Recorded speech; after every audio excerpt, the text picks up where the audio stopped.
to choose a new generation of leadership in this country and start building a better and stronger and fairer and more hopeful America.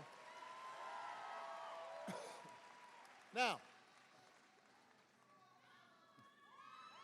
we know this election is going to be tight.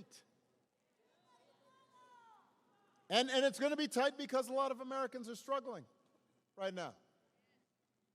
As a country, we've been through a lot over the last few years.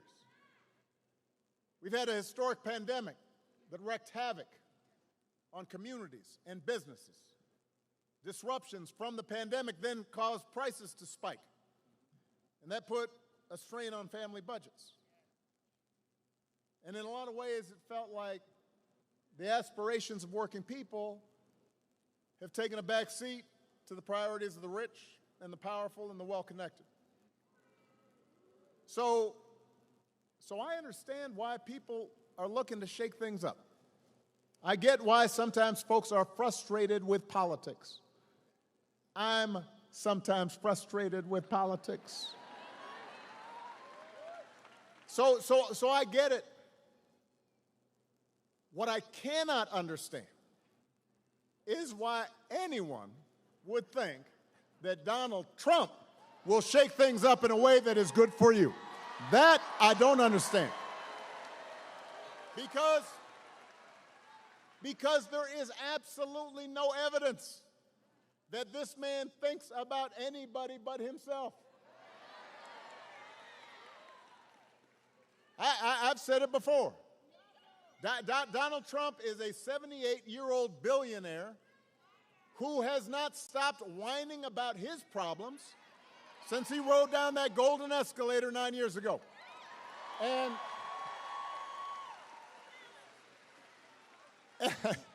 And when he's not complaining, he's trying to sell you stuff. He's got his gold sneakers. He's got the $100,000 watch. Says it's a Swiss watch, but nobody can actually figure out where in Switzerland was this thing made. He's got, this is my favorite. He's got the Trump Bible. Wants you to buy the Word of God, Donald Trump edition. His name's going to be on there, embossed, right next to Luke and Mark and Matthew. And by the way, I will give you one guess. You could not make this stuff up. Where these Bibles are made.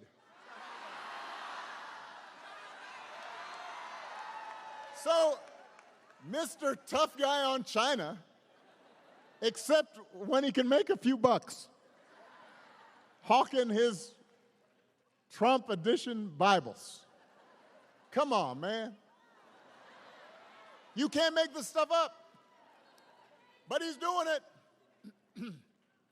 And the reason he's doing it is because what he cares about is his ego and his money and his status. He's not thinking about you. Donald Trump sees power as nothing more than a means to his ends.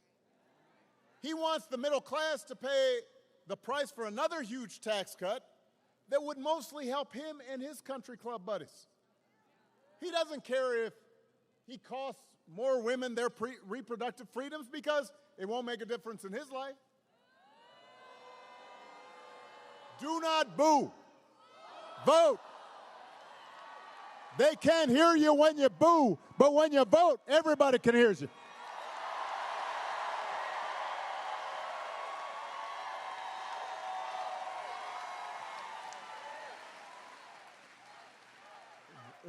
Vote.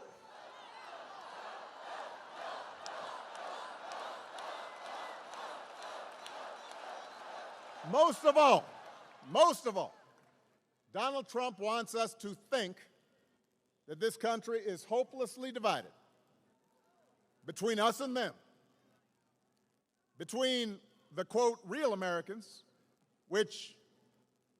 by which he means his supporters, and the outsiders who don't support him. Because having people divided and angry and aggrieved and resentful, he figures that boosts his chances to get elected. Now, so those are his intentions. I do have to point out that along with his intentions, there is also a question of his competence. Have you seen him lately? I mean, he is out there, he's given 2.5 hour speeches, just word salads. You have no idea what he's talking about. He's talking about Hannibal Lecter. He's talking about this. He's talking about that.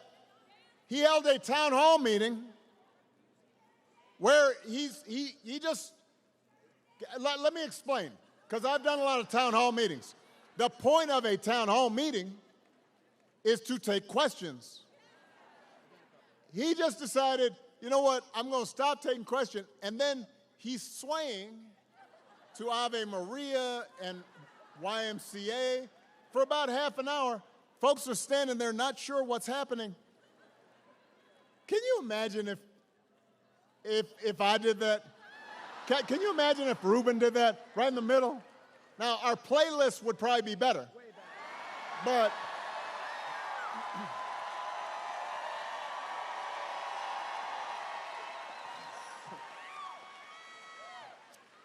he called himself the father of IVF. I do not know what that means. You do not either.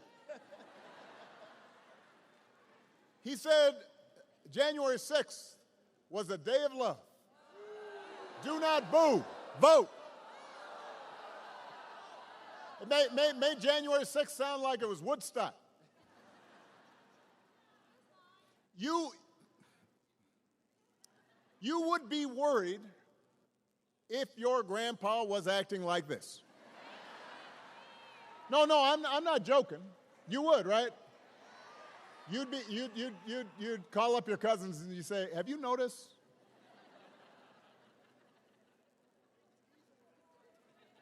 So imagine it coming from a guy who wants to be given unchecked power. Tucson, we do not need to see what an older, loonier Donald Trump looks like with no guardrails. We have had enough of arrogance and bumbling and bluster and division. America's ready to turn the page. We're ready for a better story. We are ready for a president, Kamala Harris.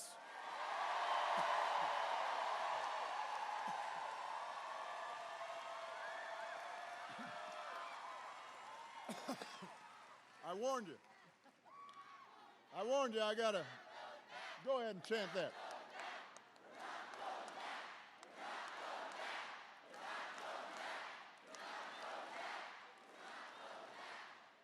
And the good news is, Kamala Harris is ready to do the job.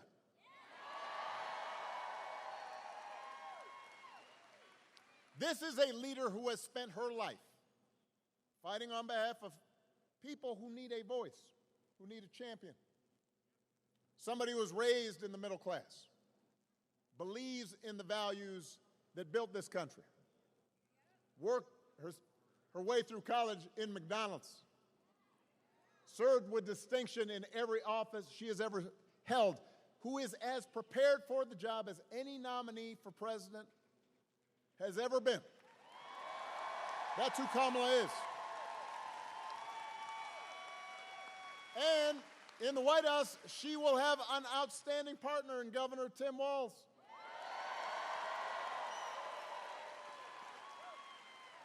Love that dude. Tim's a veteran. He's a teacher. He's a coach. He's a hunter. Been a great governor, working with Democrats and Republicans to get stuff done. And I learned the other day, he can take a vintage truck apart and put it back together again, which is just cool. You think Donald Trump can do that? For that matter, do you think Donald Trump has ever changed a tire in his life?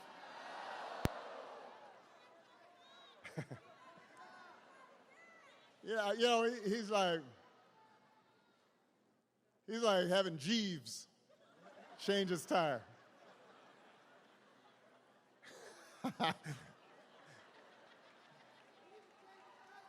The point is, I was just picturing it. The point is, if you elect Kamala and Tim, they will not be focused on their problems, they will be focused on yours. They understand that too many folks, not just here in Arizona, but across the country, are still struggling to pay the bills. Even though wages are steadily growing, even though inflation's finally slowing, the price of everything, from healthcare to housing to groceries, it's still too high, and it hurts. So the question is not whether or not we need to do some things different. The question is, who's really going to do something about it? So what we need to do is to evaluate the plans of the respective candidates. Donald Trump's plan is to give another massive tax cut to billionaires and big corporations. Now, do not boo. Vote. I am going to break you of this habit. Now, some people, because, you know, I'm having conversations around the country with folks as I go campaigning, and I'll hear some people say, you know, well, I remember the economy when those first 2 years with Trump, they were pretty good. And I say, yeah, it was good. Because it was my economy that I gave to him.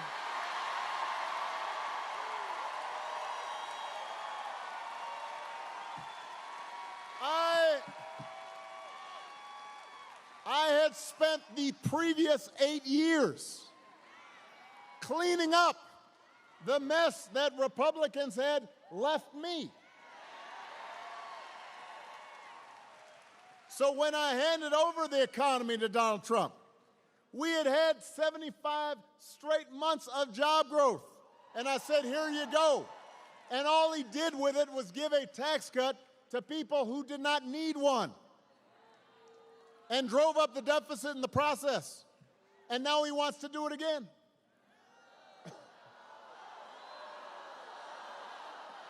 Now, wait.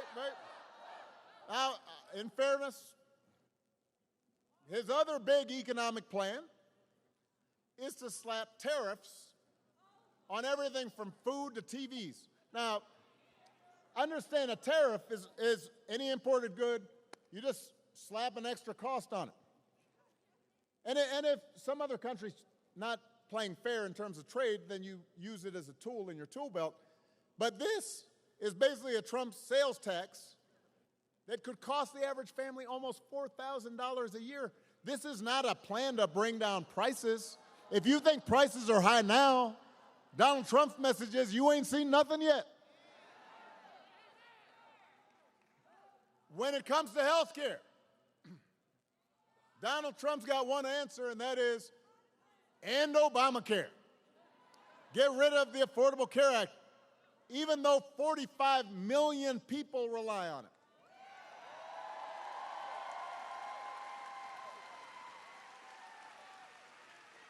Couple of weeks ago, his running mate had the nerve, the chutzpah, to say that Donald Trump salvaged the Affordable Care Act. What?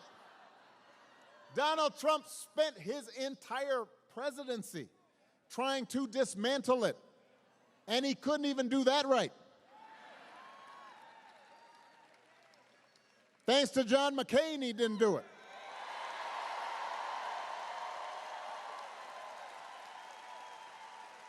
And now, 8 years after he was elected, after all the arguments against Obamacare have been proven to be wrong, and even folks who don't like me sure like that insurance, when he was asked about it, he said, well, I have a concept of a plan for how I might replace it. Now, I want you to think about that. Let's say your boss gives you an assignment, says she needs it by Friday.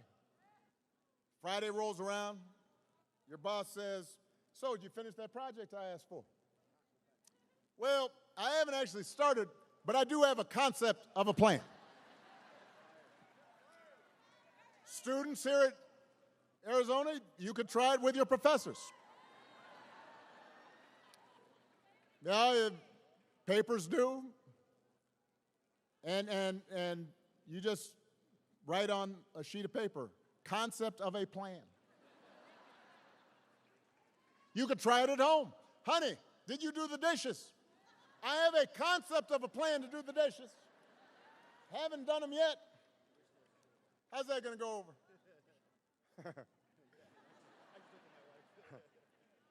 If it wouldn't work for you, why should it work for the President of the United States? But the good news is that Kamala Harris does not have concepts of a plan. She has an actual plan to make your life better.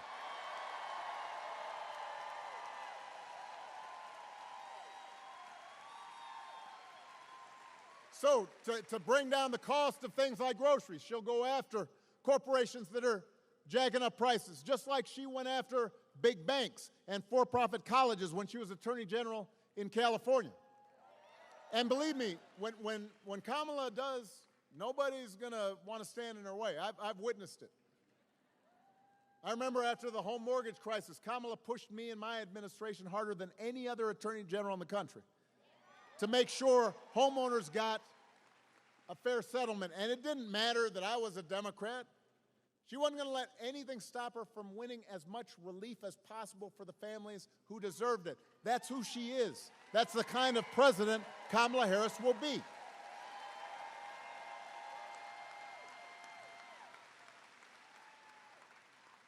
To lower housing costs, Kamala is going to cut red tape and work with state and local governments, as well as the private sector, to build 3 million new homes. Concrete plans. She'll give first-time homebuyers up to $25,000 to help them with a down payment. Concrete plans. To lower health care costs. Kamala already worked with Joe Biden to take on the drug companies, bring down the cost of insulin, hearing aids, more than 50 prescription drugs. Rubin worked on that. He knows about it. And as president, Kamala will never stop working to limit out-of-pocket costs and protect your care. Concrete plans. That's who Kamala is.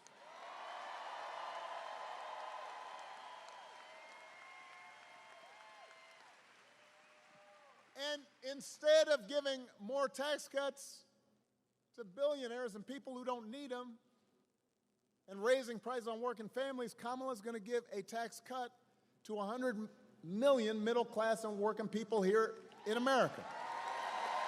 So, if you're a new parent, you could qualify for a $6,000 tax credit during the first year of your child's life. That will help because raising kids is hard. She wants to make it easier to afford stuff like a crib or a car seat or diapers. You think Donald Trump's ever changed a diaper? No. Jeeves, what is this?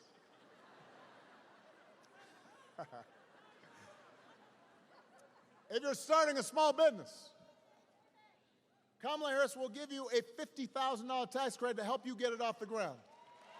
She believes in entrepreneurship. That's who Kamala is. That's what she stands for, not concepts of a plan, actual plans.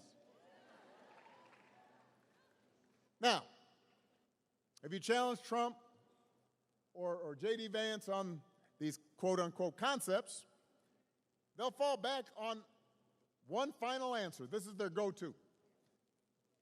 After everything else makes no sense, they'll go, and it doesn't matter what the issue is, housing, health care, education, paying the bills. He'll blame immigrants.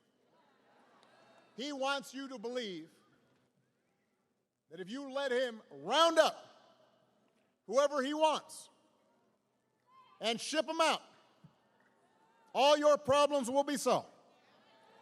Now, wait, hold on a second, because this is a serious piece of business. Arizona is a border state.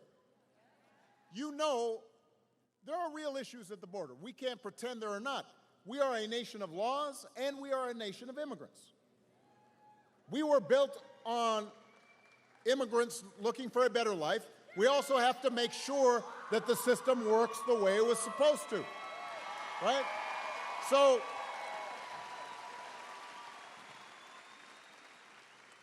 we have a real problem to solve.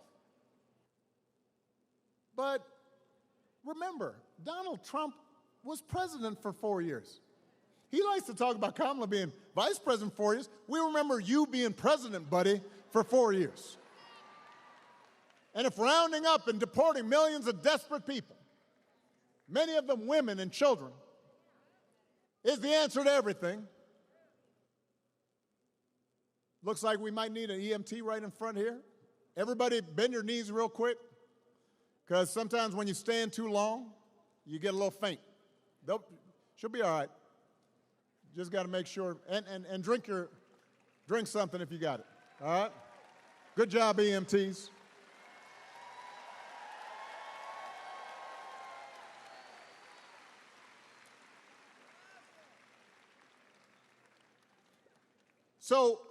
So the question is, why didn't he actually solve the problem when he was in power? Why was the number of undocumented immigrants basically the same when he left office as when he took office? I'll tell you why. Because he didn't have a real plan, and he still doesn't. What he had is talking points. What he had is a concept of a plan. And by the way, it was a mean and ugly concept.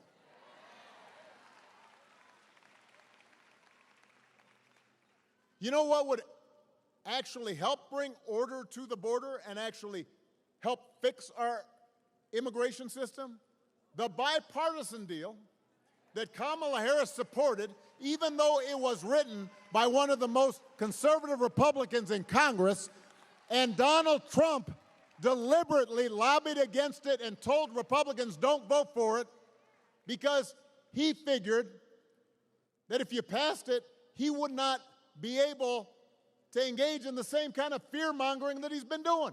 He cared more about winning an election than he did to actually solve the problem.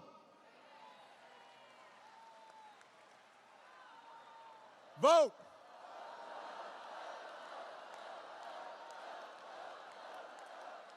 We do not need a president who's willing to make problems worse to make his politics better. We need a president who actually cares about solving problems, making your life better.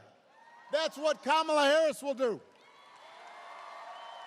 And that's why you got to vote. And to help her do it, she needs a Senate full of public servants like Ruben Gallego.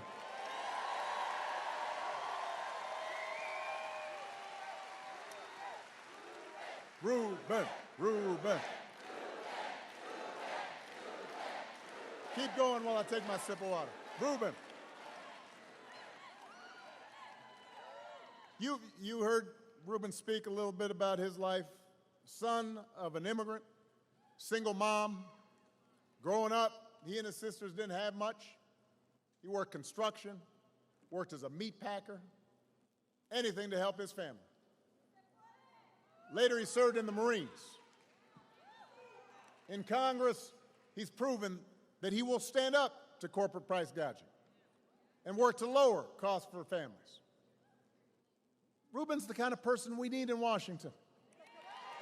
This is the kind of person who's going to help Kamala get stuff done. Folks who share our values and will do whatever they can to move the country forward.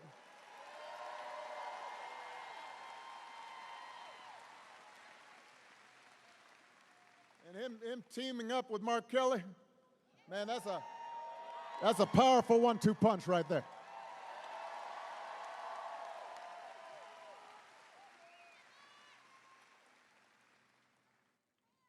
One of those values that Reuben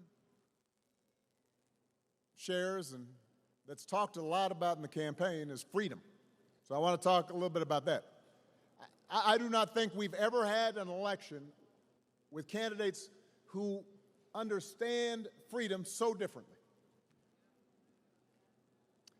For Donald Trump and his cronies, freedom means that the powerful can do whatever they please. That's his definition of freedom. I want to fire workers for trying to organize a union. I should be free to do so. You know, they want the freedom to throw out votes if they lose an election. They want to control what women can and can't do to their bodies. In other words, for Trump, freedom is getting away with stuff. And it's like he said in the middle of the pandemic, when he said, I do not take any responsibility at all. I'm not sure any American president has ever uttered those words other than Donald Trump. I do not take any. People were dying. Hospitals overrun. I do not take any responsibility at all. That's his idea of freedom. I do what I want, and I'm not responsible for anything. We have a broader idea of freedom. We believe in the freedom to provide for our families if we're willing to work. The freedom to breathe clean air and drink clean water. The freedom to send our kids to school without worrying if they'll come home safely.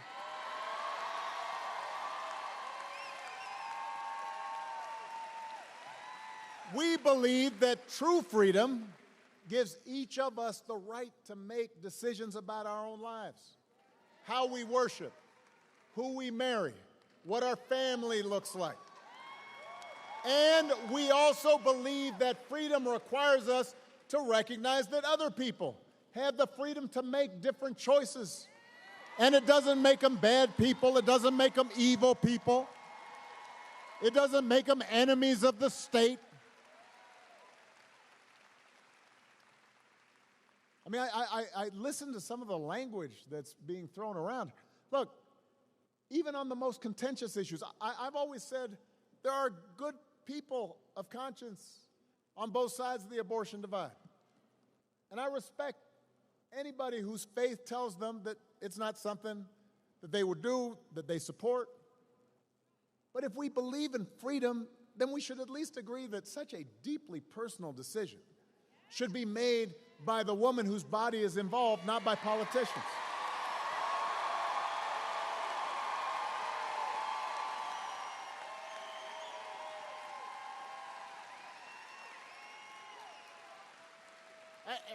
And it's been fascinating to watch Donald Trump just try to tie himself into a pretzel on this issue because he sees that what his party has been doing is unpopular. And so when he ran for president the first time, he said he would support punishing women who got an abortion. Punishing women. Then a couple weeks ago, he tells women he'll be their, quote, protector. I will tell you how he protected you, quote unquote. He handpicked 3 of the Supreme Court justices who overturned Roe versus Wade. He bragged about it, and now there are Trump abortion bans in 20 states, many of them with no exceptions for rape and incest. And he's out there saying, well, you know, everyone wanted it this way. Really? Donald Trump may be confused, but let's be clear about what's at stake here. If you send Ruben Gallego to the Senate, he'll vote to restore the reproductive freedom that women had for nearly 50 years.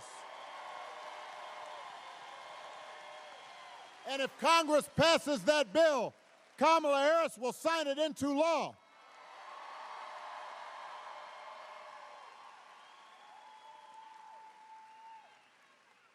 Because they understand freedom is about being able to make the right choice for ourselves and our families. And here in Arizona, you don't even have to wait. Abortion's actually on the ballot right here. You have a chance to vote yes on Prop 139 and put women, not politicians, back in control of their personal medical decisions.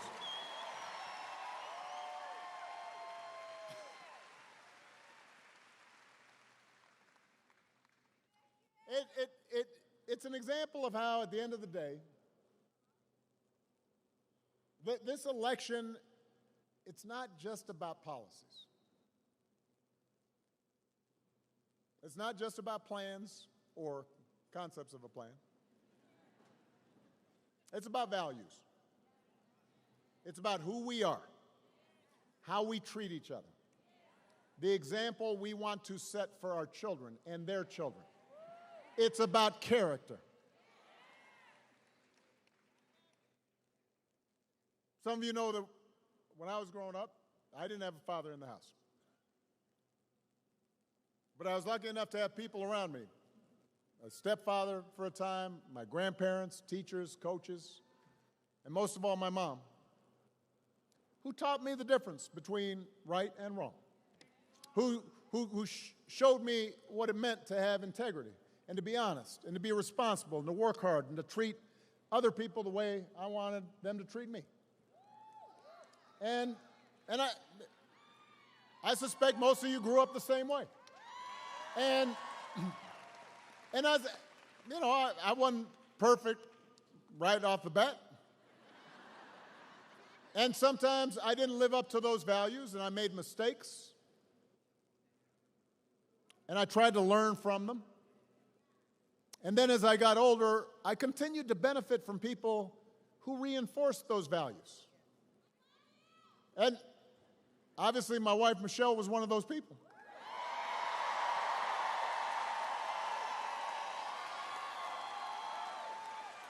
She's still trying to make me a little bit better. But it wasn't just Michelle. It was also friends and coworkers and neighbors, and even political opponents, people on the other side of the aisle.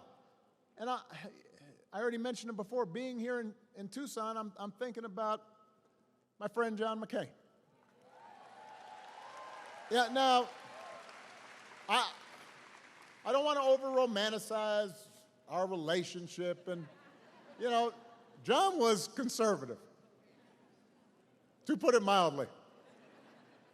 Ran against me in 2008. Talked about me on the campaign trail. But you know what? He understood that some values transcend party. He believed in honest argument and hearing the views of other people. He didn't demonize his political opponents. You remember the time at the end of the campaign when a woman at one of his rallies said, "Oh, Obama, you can't vote for that Arab. He's not even a citizen." And she started going on a rant, and he said, ma'am, hold on a second. I have a lot of disagreements with Senator Obama, but I serve with him. He's a good man. He's an honorable man.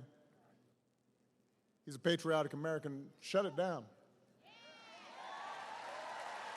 He knew that if we get in the habit of bending the truth to suit political expediency or party orthodoxy, our democracy can't work. The man had character. People like Gabby Giffords and Mark Kelly have character.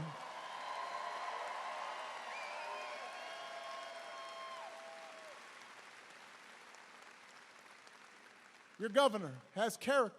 Your mayor has character. That's what I think about these days. I think about this a lot because it's so different from what we see right now out of the Republican nominee. And increasingly, the entire party has just decided it's okay. I mean, one of the most disturbing things about this election and Donald Trump's rise in politics is how we seem to have set aside the values that people like a John McCain stood for. Values we were taught. A few weeks ago, We had one of the deadliest hurricanes in American history. And President Biden and Vice President Harris were down in North Carolina meeting with local officials and comforting families. And meanwhile, Donald Trump and his running mate were making up stories, circulating stories about how the Biden administration was withholding aid and not giving it to Republican areas and giving it to undocumented immigrants, just making stuff up. And even Republicans on the ground said it was a bald-faced lie. And there were real consequences to this.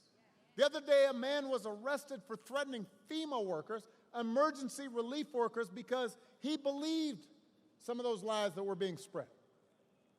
This isn't harmless, yet people some workers have been forced to relocate because they're worried about their safety. People who were just trying to help. And you're trying to exploit that? Folks at their most vulnerable? It is shameful. And because Donald Trump feels like making stuff up, you've got hard-working public servants who cannot do their jobs. And you've got desperate families being left to fend for themselves. Some of them are not even applying for aid they're eligible for because they've believed that, well, there's no point because I'm not going to get help. So my question is, when did that become okay? Look, just hold on a second. I really want to focus on this. No matter where you are on the issues, how could you go along with that? If your coworkers acted like that, they wouldn't be your coworkers for very long. If you had a family member who acted like that, just making stuff up, hurtful stuff, you might still love them, but you tell them you got a problem. And you certainly wouldn't put them in charge of anything. And yet when Donald Trump lies or cheats or bullies or shows utter disregard for our Constitution, when he calls service members like John McCain losers because they died in battle or were captured,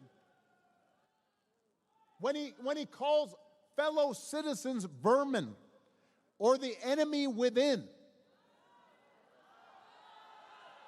people make excuses for it. They think it's okay, so long as their side wins. And I have to say, I've noticed this especially with some men who think Trump's behavior, the bullying and the putting people down and acting all, pretend tough guy, that somehow that's a sign of strength. I am here to tell you that is not what real strength is. Never has been. Real strength is about working hard and carrying a heavy load without complaining. Real strength is about taking responsibility for your actions and telling the truth even when it's inconvenient. Real strength is about helping people who need it and standing up for those who can't always stand up for themselves. That's what we should want for our daughters and our sons. That's what I want to see in the President of the United States of America.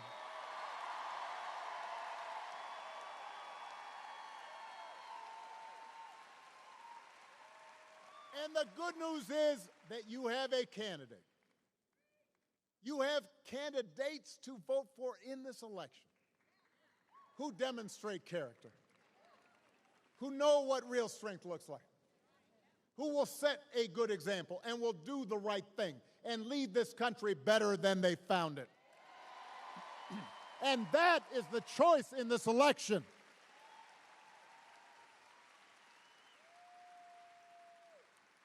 So, if you are talking to friends and family and neighbors, and it's hard to have political conversations right now. Sometimes families are getting divided. It's getting so intense. friendships are broken off because of it. It shouldn't be that way. But Ruben and I were talking to a remarkable group of men right before we came out, and we were talking about this, and somebody said, man, I'm just so tired of everybody being divided and mean and nasty. And I said, well, we don't have to be that way. We can make arguments while still saying, I love you and I'm going to listen to you. But you need to have those conversations, though. If somebody says, well, I'm thinking about voting for Trump because I remember the economy being pretty good, remind them why it was good. If you say, well, I'm mad about higher prices, you say, well, hey, what is exactly Donald Trump's plan for higher prices? Just ask him. And if they don't, you tell them he's got concepts of a plan, and it don't make sense. If they're concerned about issues like immigration, ask them, well, what do you think he's going to do? Because we know what he did the first time didn't work. You can have that conversation. And if after you've gone through that, and the folks who are unconvinced say, yeah, I don't know, I still like him, then I think you have to then say, yeah, but what about character? What about values? Because that matters. It's not just policies are on the ballot. Don't vote for somebody who does not respect you. Don't vote for somebody who makes fun of people because they're not like them. Don't prey on people who are weaker than you. It's about values. It's about character. So whether this election is making you feel excited or scared or hopeful or frustrated or anything in between, do not sit back and hope for the best. Get off your couch and what? Put down your vote and do what? Vote for Kamala Harris as the next president of the United States. Vote for Tim Walz as the next vice president of the United States. Vote for Ruben Gallego and this whole incredible